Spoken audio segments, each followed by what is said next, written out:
You extend your finger toward a newborn, and something happens that stops you every time. Those tiny fingers wrap around yours with a grip that feels deliberate, purposeful, almost impossibly strong for something that small. You didn't expect it to feel that significant, but it does. Every parent who has experienced it will tell you the same thing. That grip reaches somewhere deep. Most people smile and move on. A few take a photo. Almost nobody asks what is actually happening in that moment, why it happens, what it means, and what it is quietly building inside that brand new brain. That is what we are going to talk about today. It is not affection, at least not yet. The first thing worth knowing, and it surprises almost everyone, is that a newborn's grip on your finger is not a conscious choice. It is not your baby reaching out to you emotionally, recognizing you, or expressing love in any deliberate sense. It is a reflex. Specifically, it is called the palmar grasp reflex. It is triggered automatically whenever something is placed in the palm of a newborn's hand. The fingers curl inward and close around the object with no decision made, no intention formed, no awareness required. It happens the same way whether the object is your finger, a blanket edge, or a thin piece of cloth.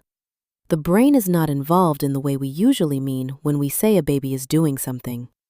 The same reflex exists in the feet.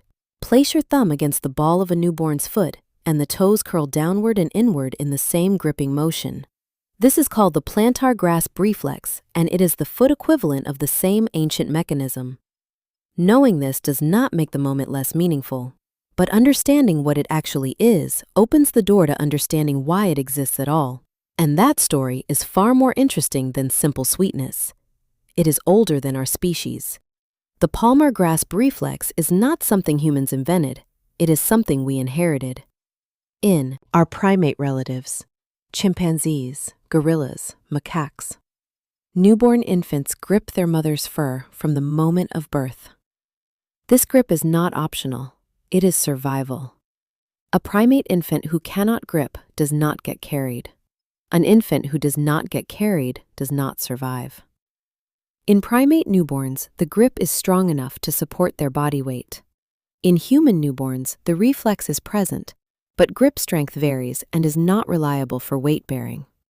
Human babies are born with the same reflex, inherited across millions of years of evolutionary history. We no longer have fur for them to grip.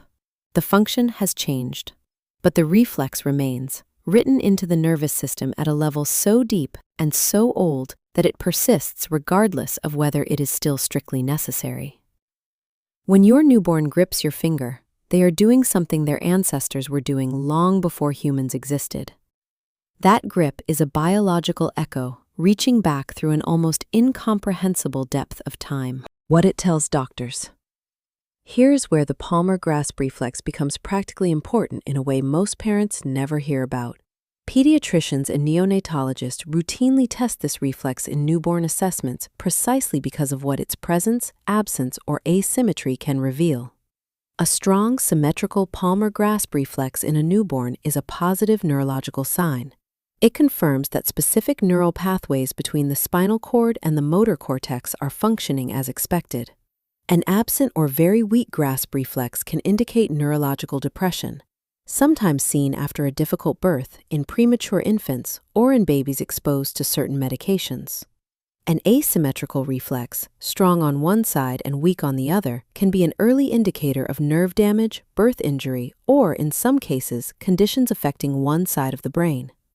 The reflex is also time-limited in a way that is neurologically meaningful. The palmar grasp reflex typically begins fading around 3 to 4 months and is generally gone by 5 to 6 months.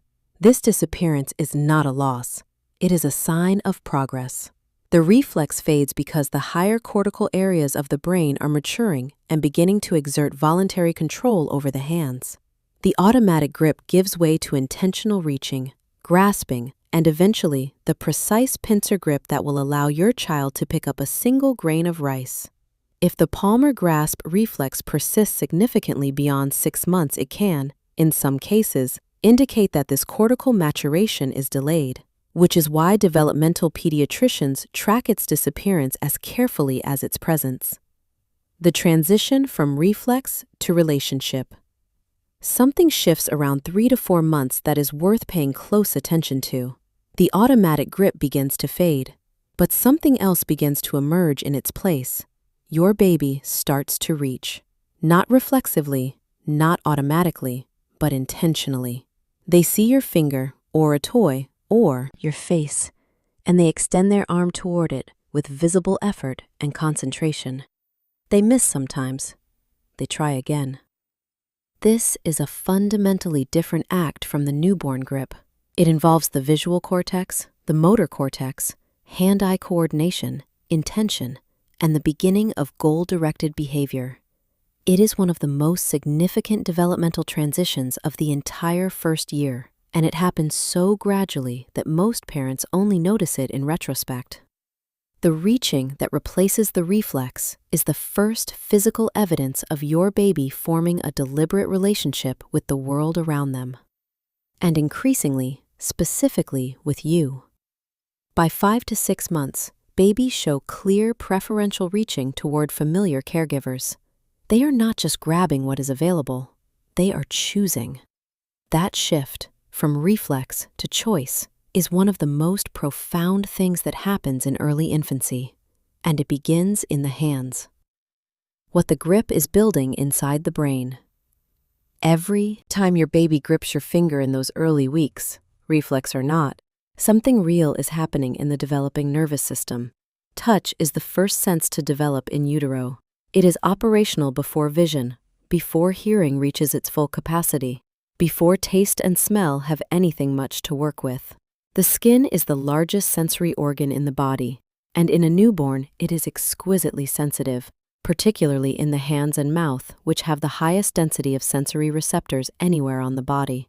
Each time those fingers close around your finger, sensory information floods upward through the nervous system. Texture, temperature, pressure, the give and resistance of skin against skin. All of it is new data.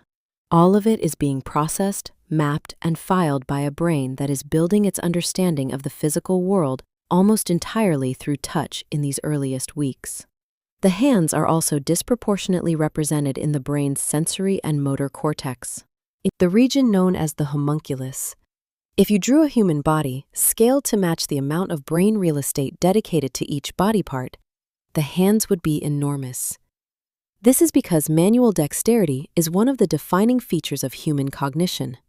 The hands and the brain are in constant conversation, and that conversation begins the moment those fingers first close around yours. Skin to skin makes it more powerful. The calming effect of being held and touched is well established in infant research. But skin-to-skin contact specifically, bare skin against bare skin, produces measurable physiological effects that go beyond general comfort. Skin-to-skin contact stimulates the release of oxytocin in both infant and caregiver. It reduces cortisol. It stabilizes heart rate and body temperature in newborns. In premature infants, the evidence for skin-to-skin contact is so strong that it is now standard clinical practice in neonatal units worldwide, shown to improve outcomes across multiple measures including weight gain, neurological development, and survival rates. The grip is a small part of this larger picture, but it initiates contact. It creates connection, and the biology that follows from that contact is doing real developmental work every single time. When your baby grabs your finger and holds on, there will come a point, earlier than you expect, when the grip changes character. When it stops being purely reflexive and starts feeling like something else entirely. When your baby looks at your finger, then looks at your face, then looks back at your finger, and grabs it with an expression that is unmistakably intentional. That moment is not your imagination. That is the cortex coming online. That is voluntary behavior replacing ancient reflex. That is your baby, for the first time, reaching for you specifically because you are you. The science of it is fascinating, but the experience of it, that small hand choosing yours, is something the science can describe and measure and explain, and still somehow not quite capture. So the next time a newborn wraps their fingers around yours and holds on, let them hold for a moment longer than you planned. What is happening in that tiny fist is millions of years of evolutionary history, a nervous system introducing itself to the world, and the very earliest chapter of a relationship that is only just beginning. It is a reflex, and it is also, in every way that matters, the real thing.